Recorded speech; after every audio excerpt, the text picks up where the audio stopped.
Hello friends, today we will see something about pricing methods as well as pricing strategies.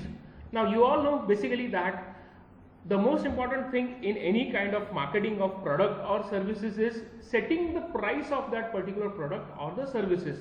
Basically, if the price of the product will be too large, it may become expensive for the target consumers to purchase that particular kind of product. Or if the price is very low, very cheap, the consumer again will withhold whatever long-term decisions to purchase that particular product which they will be having in their mind. Now, very kind example which I would like to quote is the example of Tata Nano car. It was being focused that the Tata Nano car was to be considered only for middle class customers, and that too it will be the affordable car with a price tag of 1 lakh rupees. Now that 1 lakh rupees price tag was definitely affordable to the middle class Indians, but then that particular 1 lakh rupees price tag proved significantly dangerous or harmful for the Tata Motors also. Instead of the sales going in northward direction, instead of the sales rising in one direction, but then the sales went down, the sales did not pick up as which was expected by the Tata Motors. So the pricing strategy is very much valuable, and it is it is very precisely to be decided in case of any product or services. Now pricing, the introduction, pricing method or strategy is the route taken by the firm in fixing the price of any product or service. The method or strategy must be appropriate for achieving the desired pricing objective. That means, as I have already told you, the price must not be very large so that the company wants more and more profit from that product, or it should not be very less so that the company may get into trap of a loss kind of strategy. Now there are two methods by which pricing can be done. First is cost-based pricing. Now depending upon the cost-based pricing, the first method is markup pricing. The selling price in this markup pricing method is fixed by adding markup or margin to the cost. It is usually used by distributors, marketing companies, etc. Slower the turnaround of the product, larger the margin, and vice versa. So the selling price is fixed by adding the markup, that means the margin, whatever profit margin the company wants to have from that product, that is being added into the cost of production, and then the pricing is being done in case of markup pricing. Second is absorption cost pricing. It is mainly used by manufacturing companies. It uses standard costing techniques which you might have studied in your financial management as well as financial accounting. Now attempt to set price to cover both fixed as well as variable expenses. It includes fixed cost plus variable cost plus profit. As you have seen earlier that markup pricing only includes your manufacturing cost plus profit, whereas in case of absorption cost pricing, there is fixed cost plus variable cost plus profit, as well as these kind of things also, these kind of pricing also includes selling and administrative cost, advertisement cost, etc. So this method is also called as full cost pricing. Third is target rate of return pricing. Whenever a company wants to get a target of say 5% or 10% of the total sales revenue, then only target based pricing is being done or is being adopted by the company. It is very much similar to absorption costing. The difference is fixing up the profit margin. The profit margin or the markup is fixed by considering rate of returns on investment, rate of return on investment. The companies will have return objectives like 5% of the profit or 10% of the profit which they want from the sales revenue itself. Next is marginal cost pricing. Now it takes into consideration cost and demand while fixing the price. It aims at maximizing contribution towards fixed costs. Again, this is very much, the margin is very slow, the margin is very at a very lower level in case of marginal cost pricing. Next, something comes about demand based pricing, which are very important and very much popular in recent trends. Now in this, first is market skimming. Now initially the products will be introduced in the market at a very high price, and subsequently the price of the product will be lower down. For example, whenever a new mobile phone is introduced, it happens that initially the cost is very high, but then as and when the time went on, the cost goes on decreasing. This happens with many kind of laptops, many kind of idea pads, etc. Main thing is, you want high price tag, definitely your sales volume will be very lower. Skimming the profit from the market, they want that initially itself, whatever the profit margin will be there in the market, we need to skim, we need to eat the cream of the market. It is suitable for the products that have very shorter life cycles or which face competition at some point of the time in future. As I have already quoted, there are many such examples of mobile phone, televisions, like consumer electronic items. Initially they are sold at a very high rate, then the price goes on decreasing and increasing because the competition enters into that particular sector or into that area. Second is penetration pricing. Now you want to penetrate, you want to go in a certain market, you want to reach to each and every consumer in that particular segment, whether it is an urban customer or a rural customer. You need to penetrate, you need to go across everyone. That is, at that time you fix up penetration pricing.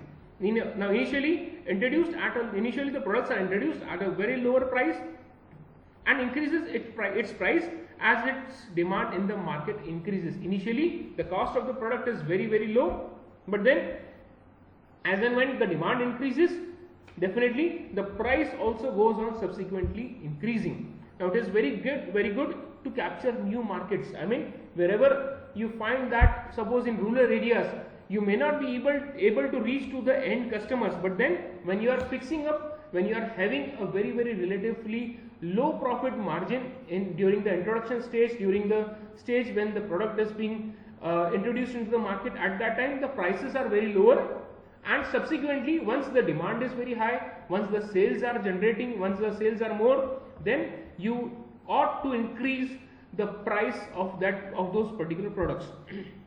And is very much opposite to skimming price. Now keep the product out of competition for a longer period of time. Initially when you launch the product at a very low cost, at a very low price, it happens that many of the competitors may not be able to enter into that particular market, into that particular sector, because of the low price product which you are selling. Now it is very common. The penetration pricing is very much common in case of Chinese goods or Chinese product. You may see that in almost every sector, in almost every category, China made items are readily available, and that too they are sold at very cheap rates or cheap prices. Fine. So this is something about penetration pricing. Next very important method which is very much used, that is psychological pricing.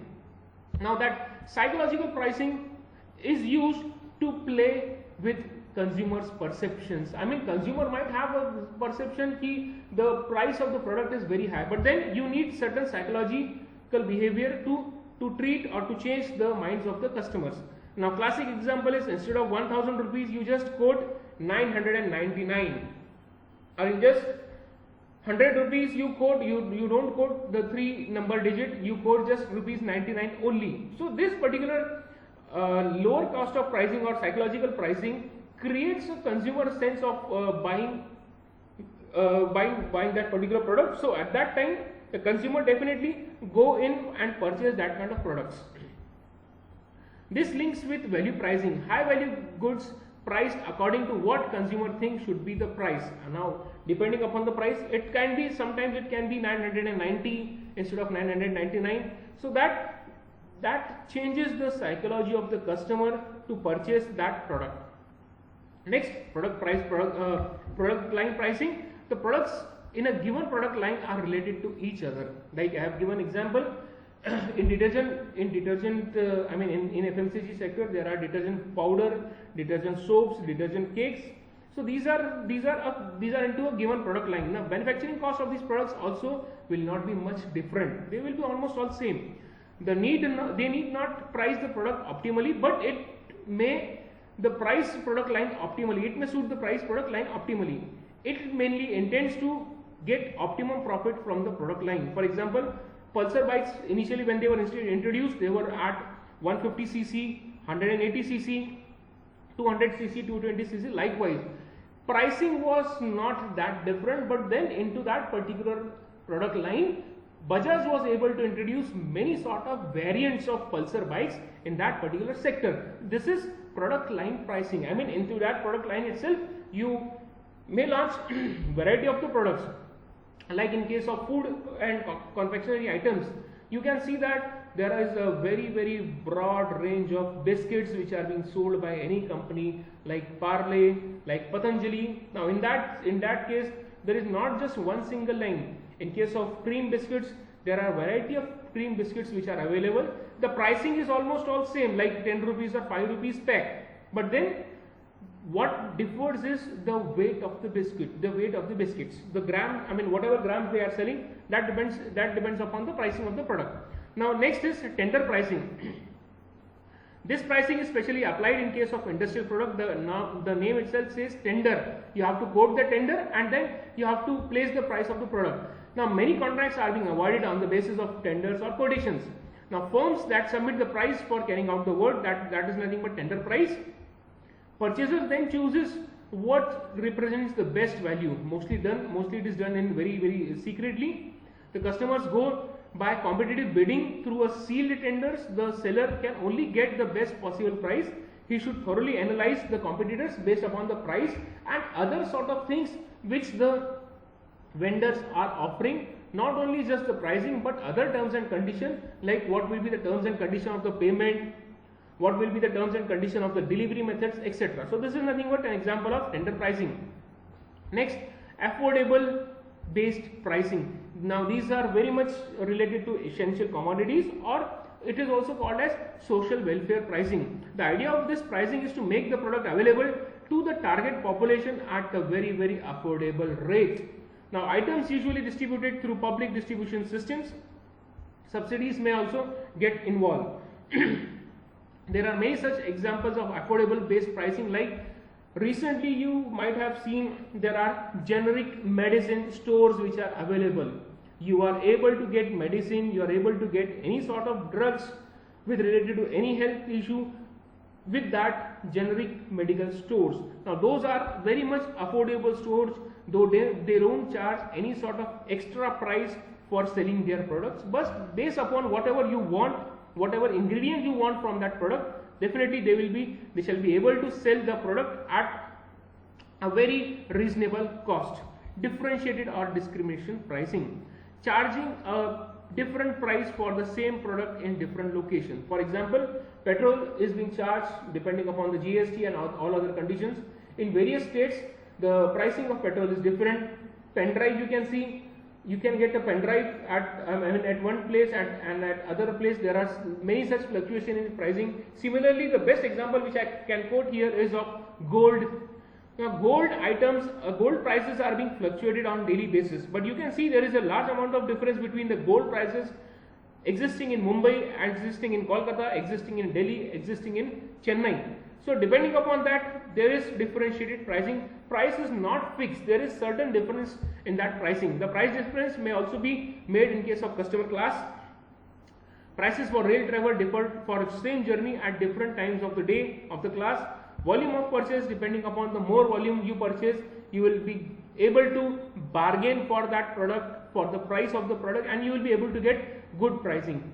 Finally, value pricing. Pricing is set in accordance with the customer perception about the value of the product or value of the services. Whatever value, whatever the benefit or whatever the output which you are getting from that product or services, the pricing is being set accordingly.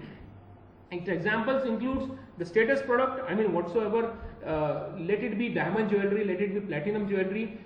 The prices are always being quoted at a very high rate because it is a matter of status, it is a matter of pride for you. So this is nothing but example of value based pricing. So friends, this is everything about pricing method or pricing strategies in marketing. I hope you might have understood today's concept of pricing. Thank you for watching my video.